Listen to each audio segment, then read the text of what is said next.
It's January 17th, 2021. The Capitol riot was 11 days ago. Capitol Hill and vicinity are on high alert for what might happen around the inauguration on January 20. No doubt about it, white men are the face of the anger and the rage. But white women are a big part of the problem too. There's been a fair amount of strong reporting in the past several months, especially in the days since the Capitol riot, about the mistake of blaming alt-right extremism and white supremacy exclusively on angry white men. Several experts have pointed out that there are plenty of women who have been directly involved in overt manifestations of white supremacy. There's even a meme for it. White women who are not shy, or perhaps I should say a little too audacious about expressing their white female privilege, are called Karens. When Karens are afoot, they're pretty obvious.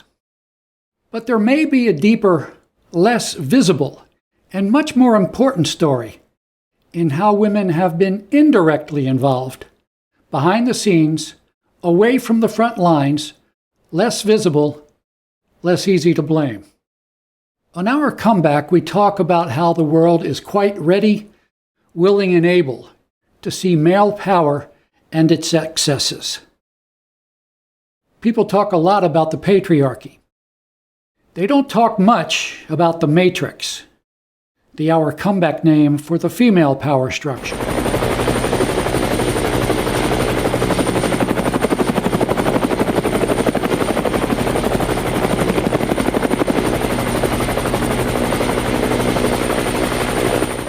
But it's clear that the Matrixx exists, and it has played a huge role in the history of white supremacy.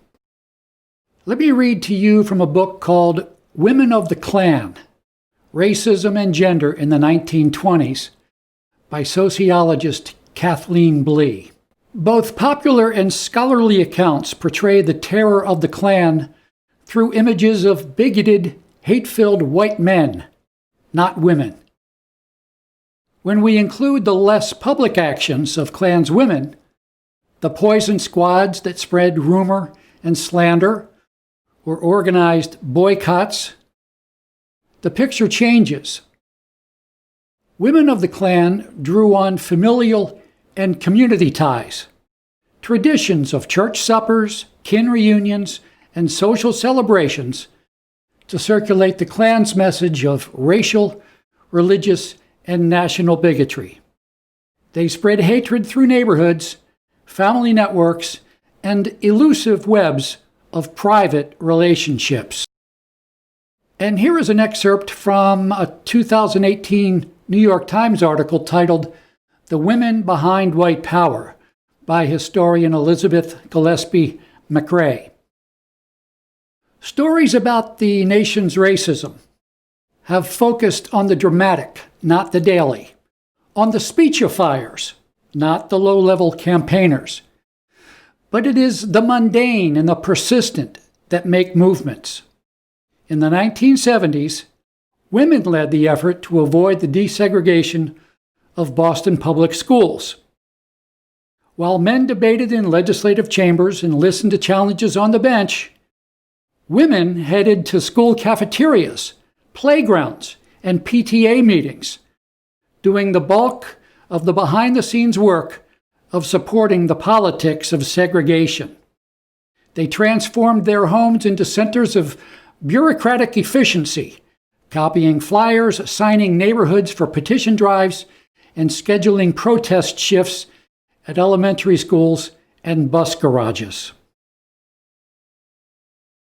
Still, though, most media tend to see men as the primary actors in white supremacy. But even if only for a thought experiment, suppose we think of it the other way around. Yes, men are on the front lines. But in a war, where are the generals? They are at a safe and strategic remove, calling the shots from a distance. Are women in any way like generals? Do women really have that kind of power and authority?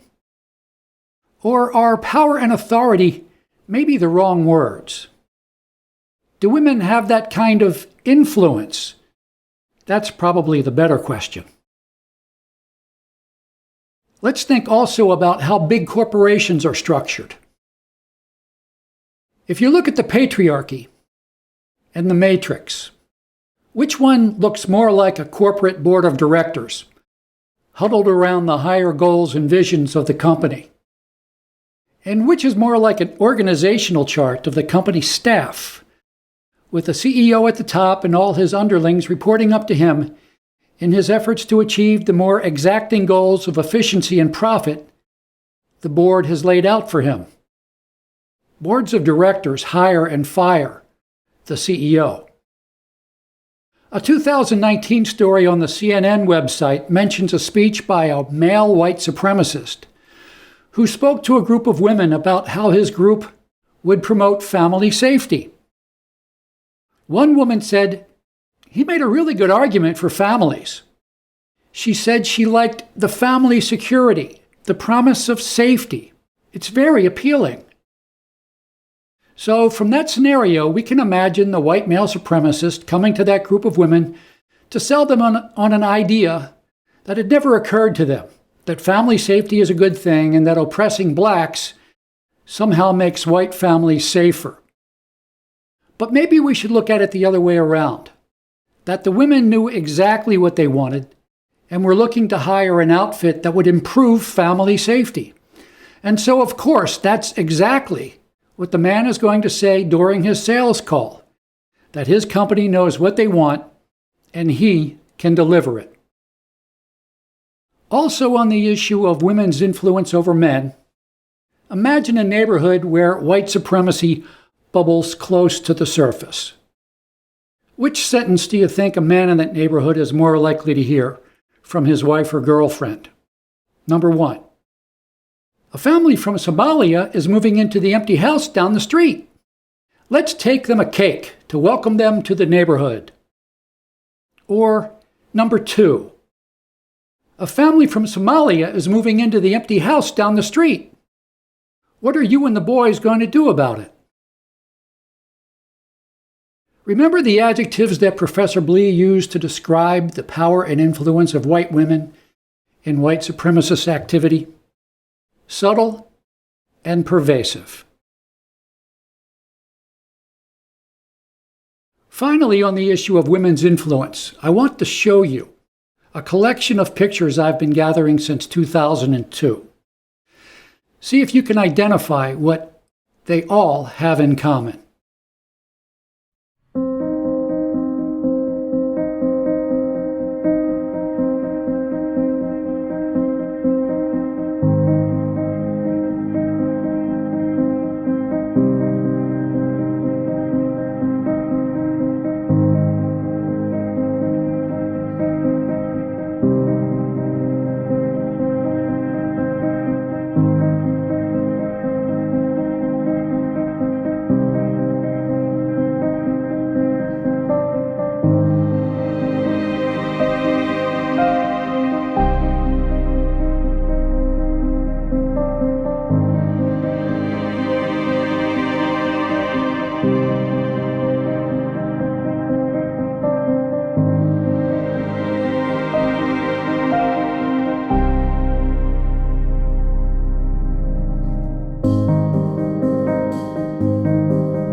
That was 52 pictures.